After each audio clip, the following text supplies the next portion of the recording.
ನಿಮಗೆ ಗೊತ್ತಾಗತ್ತೆ. ಏರ್ಪೋರ್ಟಿಗೆ ಹೋದವ್ರು ಯಾರು? ವಿಧಾನಸೌಧದಲ್ಲಿ ಪೋಸ್ ಕೊಟ್ಟವ್ರು ಯಾರು? ಸ್ಟೇಡಿಯಂನಲ್ಲಿ ಹೋಗಿ ನಿಂತ್ಕೊಂಡು ಎಲ್ಲ ಇವರೇ ಏನೋ ರಾತ್ರಿ ಇಡೀ ಇವರೇ ಗೆಲ್ಲಿಸಿದ್ರೆ ಅನ್ನೋ ರೀತಿಯಲ್ಲಿ ಕ್ರೆಡಿಟ್ ತಗೊಳ್ಳುವಂಥ ಪ್ರಯತ್ನ ಮಾಡಿದವ್ರು ಯಾರು? ಮತ್ತು RCB ಅದೇನು ಕರ್ನಾಟಕ ರಾಜ್ಯದ ತಂಡನ? ಅದೊಂದು ಫ್ರಾಂಚೈಸಿ. ಕ್ರೀಡೆಯನ್ನು ಸಂಭ್ರಮಿಸೋದು ತಪ್ಪಲ್ಲ, ಅಭಿನಂದಿಸೋದು ತಪ್ಪಲ್ಲ. ಸರ್ಕಾರ ಆಯೋಜನೆ ಮಾಡೋಕ್ಕೆ ಸರ್ಕಾರ ಸ್ಪಾನ್ಸರ್ ಮಾಡಿತ್ತಾ? ಅಥವಾ ಕನ್ನಡಿಗರು ಎಷ್ಟು ಜನ ಇದ್ರು? ಕರ್ನಾಟಕದವ್ರು ಎಷ್ಟು ಜನ ಇದ್ರು? ಮಾಲೀಕರು ಕನ್ನಡಿಗರಲ್ಲ, ಆಟಗಾರರು ಕನ್ನಡಿಗರಲ್ಲ. ಸತ್ಯ ಕೆಲವೊಮ್ಮೆ ಕಹಿ ಆಗುತ್ತೆ. ಜನ ಸಂಭ್ರಮಿಸೋದು ಸ್ವತಂತ್ರ ಇದ್ದಾರೆ, ಜನ ಸಂಭ್ರಮಿಸೋದಕ್ಕೆ. ನೀವು ಕ್ರೆಡಿಟ್ ತಗೊಳ್ಬೇಕು ಅಂತೇಳಿ ಆರ್ಗನೈಸ್ ಮಾಡಿದ್ರಿ. ನೀವು ಆ ಕ್ರೆಡಿಟ್ನ ಒಳಗೆ ಬಲಿ ತಗೊಂಡ್ರಿ.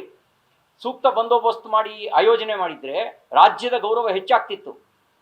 ಉತ್ತರ ಪ್ರದೇಶದಲ್ಲಿ 60-65 ಕೋಟಿ ಜನ, ಒಂದೊಂದು ದಿನ 8-10 ಕೋಟಿ ಜನ ವಿಶೇಷ ಸಂದರ್ಭಗಳಲ್ಲಿ ಆ ಪ್ರಯಾಗ್ನಲ್ಲಿ ಭಾಗವಹಿಸಿದ್ರು.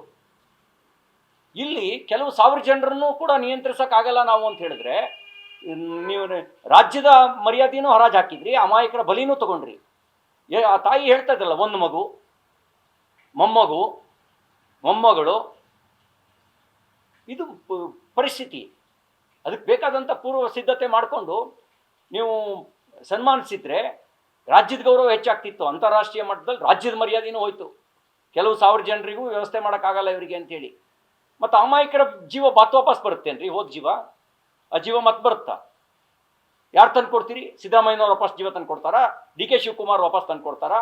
ಅಥವಾ ನೀವು ನಿಮ್ಮ ಮೊಮ್ಮಕ್ಕಳನ್ನ ತಗೊಂಡು ಬಂದು ಫೋರ್ಸ್ ಕೊಟ್ಟು ಸೆಲ್ಫಿ ತಕ್ಕೊಂಡ್ರಲ್ಲ, ನಿಮ್ಮನ್ನು ನೋಡೇ ತಾನೇ ಆ ಮಕ್ಕಳು ಬಂದಿತ್ತು. ಯಾರೀಗ ವಾಪಸ್ ತಂದು ಜೀವ ತಂದು ಕೊಡ್ತೀರಿ ನೀವು? ಇದು ಕ್ರಿಮಿನಲ್ ನಿರ್ಲಕ್ಷ್ಯ, ಸರ್ಕಾರದೇ ನಿರ್ಲಕ್ಷ್ಯ. You are the responsible. Cricket war ಅಲ್ಲ, ಕ್ರೆಡಿಟ್ ವಾರಿಗೆ ಬಲಿಯಾದವರು ನೀವು. ಮುಂಬೈನಲ್ಲಿ ಆ T20 ಗೆದ್ದಾಗ 6-7 ಲಕ್ಷ ಜನ ಸೇರಿದ್ರು. ಮುಂಬೈ ಬೆಂಗಳೂರಿಗಿಂತ ದೊಡ್ಡ ಸಿಟಿ. ಮುಂಬೈ ಜನ ಸಾಂದ್ರತೆ ಜಾಸ್ತಿ ಇರೋ ಸಿಟಿ, ಅಂದರೆ density of population comparative Bengaluru ಮುಂಬೈನಲ್ಲಿ ಜಾಸ್ತಿ ಇದೆ. ಅಂಥ ಕಡೆಗಳಲ್ಲಿ ಒಂದು ಸಣ್ಣ ವ್ಯತ್ಯಾಸವೂ ಆಗದಂತೆ ನಿರ್ವಹಣೆ ಮಾಡೋಕ್ಕೆ ಬರುತ್ತೆ.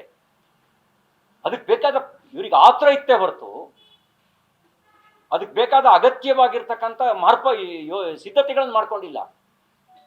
ಅರ್ಜೆನ್ಸಿ ಏನಂತ ಅರ್ಜೆನ್ಸಿ ಇತ್ತು? ಇನ್ನೊಂದು ಸ್ವಲ್ಪ ದಿನ ಬಿಟ್ಟು ಯೋಜನಾಬದ್ಧವಾಗಿ, ಒಂದಿನ 2 ದಿನ ಬಿಟ್ಟು ಯೋಜನಾಬದ್ಧವಾಗಿ ಮಾಡಕ್ಕೆ ಬರ್ತಿರ್ಲಿಲ್ವಾ?